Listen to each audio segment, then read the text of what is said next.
Joseph Vijay எனும் நான்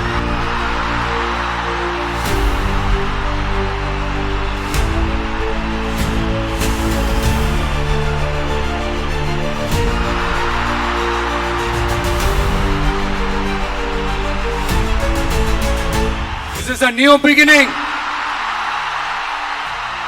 a new era of a real, secular, social justice starts now.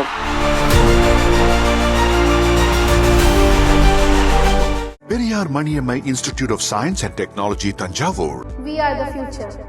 தமிழக அரசியல் வரலாற்றில் ஒரு மிகப்பெரிய திருப்பு முனையாக தமிழக வெற்றிக் கழகத்தின் தலைவர் சி. ஜோசப் விஜய் இன்று தமிழ்நாட்டின் 13வது முதலமைச்சராக பதவியேற்றுக் கொண்டார்.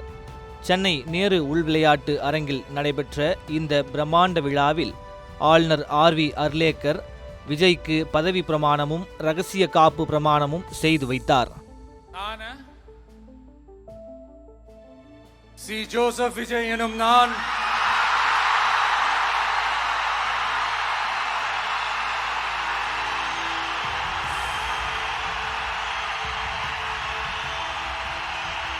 சி.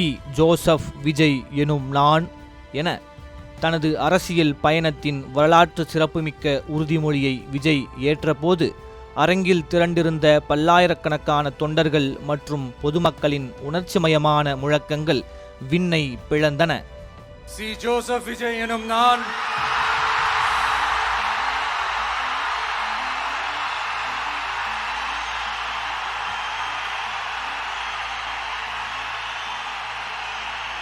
சட்டப்படி அமைக்கப்பெற்ற இந்திய அரசியல் அமைப்பின்பால் உண்மையான நம்பிக்கையும் மாறா பற்றும் கொண்டிருப்பேன் என்றும் இந்திய நாட்டின் ஒப்பில்லாத முழு முதல் ஆட்சியையும் ஒருமையையும் நிலை நிறுத்துவேன் என்றும் தமிழ்நாட்டு அரசின் முதலமைச்சராக உண்மையாகவும் உளச்சான்றின்படியும் என் கடமைகளை நிறைவேற்றுவேன் என்றும் அரசியல் அமைப்பிற்கும் சட்டத்திற்கும் இணங்க அச்சமும் ஒருதலை சார்பும் இன்றி விருப்பு வெறுப்பை விலக்கி பலதரப்பட்ட மக்கள் அனைவருக்கும் நேர்மையானதை செய்வேன் என்றும் ஆண்டவன் மீது ஆணையிட்டு உறுதிமொழிகிறேன்.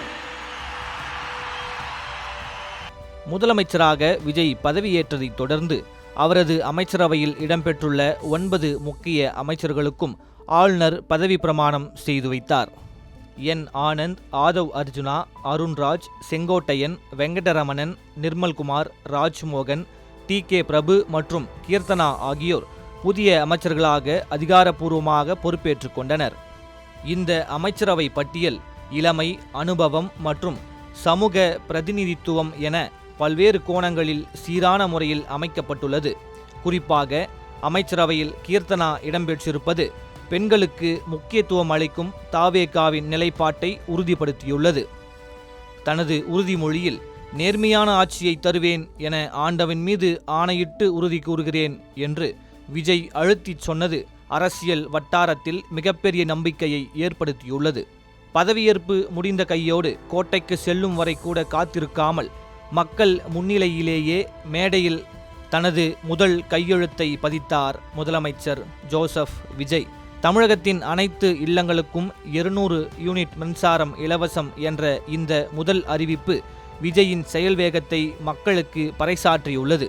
மாண்புமிகு தமிழ்நாடு முதலமைச்சர் அவர்கள் 2 மாதங்களுக்கு 500 யூனிட் வரை பயன்படுத்தும் வீட்டு மின் நுகர்வோர்களுக்கு 2 மாதங்களுக்கு 200 யூனிட்கள் கட்டணமில்லா மின்சாரம் வழங்கும் ஆணையிட்டுள்ளார். மாண்புமிகு தமிழ்நாடு முதலமைச்சர் அவர்கள் பெண்களின் பாதுகாப்பினை மேம்படுத்தும் பொருட்டு தடுப்பு மற்றும் பாதுகாப்பு யுத்திகளை முதன்மை மற்றும் ஒற்றை இலக்கை கொண்டு செயல்பட சிங்கப்பெண் சிறப்பு அதிரடி படையை உருவாக்குவதற்கு ஆணையிட்டுள்ளார். தமிழ்நாட்டில் போதைப் பொருட்கள் தொடர்பான குற்றங்களை கண்டுபிடித்து கடுமையான நடவடிக்கைகளை எடுக்கும் பொருட்டு அனைத்து மாநகர மற்றும் மாவட்டங்களில் போதைப் பொருட்கள் தடுப்பு படை அலகுகளை உருவாக்குவதை குறித்து ஆணையிட்டுள்ளார் மாண்புமிகு தமிழ்நாடு முதலமைச்சர் அவர்கள். இதனைத் தொடர்ந்து முதலமைச்சர் விஜய் மக்கள் அரங்கில் ஆற்றிய உரை அரசியல் அரங்கில் பெரும் கவனத்தை ஈர்த்துள்ளது. அரச குடும்ப பின்னணியில் இருந்து வந்தவன் அல்ல, சாதாரண மக்களின் வாழ்க்கை போராட்டங்களுக்குள் இருந்து உயர்ந்தவன் நான் என உருக்கமாக குறிப்பிட்ட விஜய், தமிழ்நாடு அரசின் தற்போதைய நிதிநிலை குறித்து முழுமையான வெள்ளை அறிக்கை விரைவில் வெளியிடப்படும் என்றும், தனக்கு எதிராக செயல்பட்டவர்களாக இருந்தாலும் அரசியல் வேறுபாடு பாராமல் அனைவரும் தன்னுடைய மக்கள்தான் என உணர்ச்சிபூர்வமாக பேசினார். நான் சொன்னதையெல்லாம் படிப்படியாக நிறைவேற்ற நான் ட்ரை பண்ணுவேன், நிறைவேற்றுவேன். அதே நேரத்தில் எனக்கு கொஞ்சம் அவகாசம் கொடுத்தீங்கன்னா எனக்கு கொஞ்சம் உதவியாகவும் ஒத்துழைப்பாகவும் இருக்கும். இது உங்களுடைய ஆட்சி. பெண்கள் பாதுகாப்பை ரொம்ப ஸ்ட்ரிக்டா வச்சிருப்பேன். போதைப் பொருள் கலாச்சாரம் அதை கண்ட்ரோல் பண்றதுக்கு என்னென்ன ஸ்டெப்ஸ் எடுக்கணும், என்னென்ன முயற்சிகள் எடுக்கணும், இன்னிலிருந்து அதை நான் எடுப்பேன்.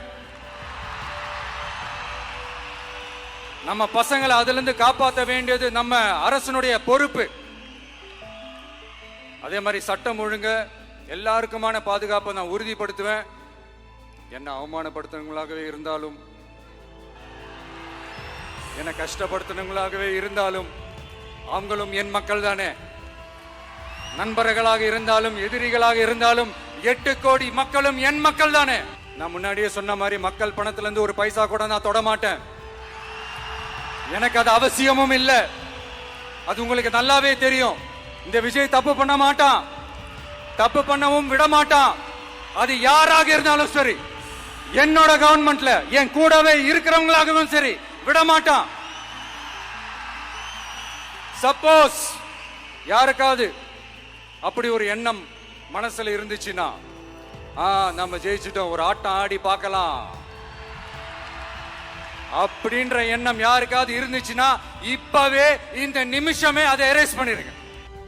முதலமைச்சராக பொறுப்பேற்றதும் தலைமைச் செயலகம் செல்லும் வரை கூட காத்திருக்காமல் மக்கள் அளித்த பெரும் அதிகாரத்தை அவர்கள் முன்னிலையிலேயே மக்கள் நலத் திட்டங்களாக மாற்றிய விஜயின் செயல் மற்றும் வெளிப்படையான அணுகுமுறை தமிழக மக்களிடையே மிகப்பெரிய வரவேற்பை பெற்றுள்ளது. மீண்டும் சந்திக்கும் வரை இல்ல மீண்டும் மீண்டும் சந்திப்போம். நன்றி, வணக்கம்.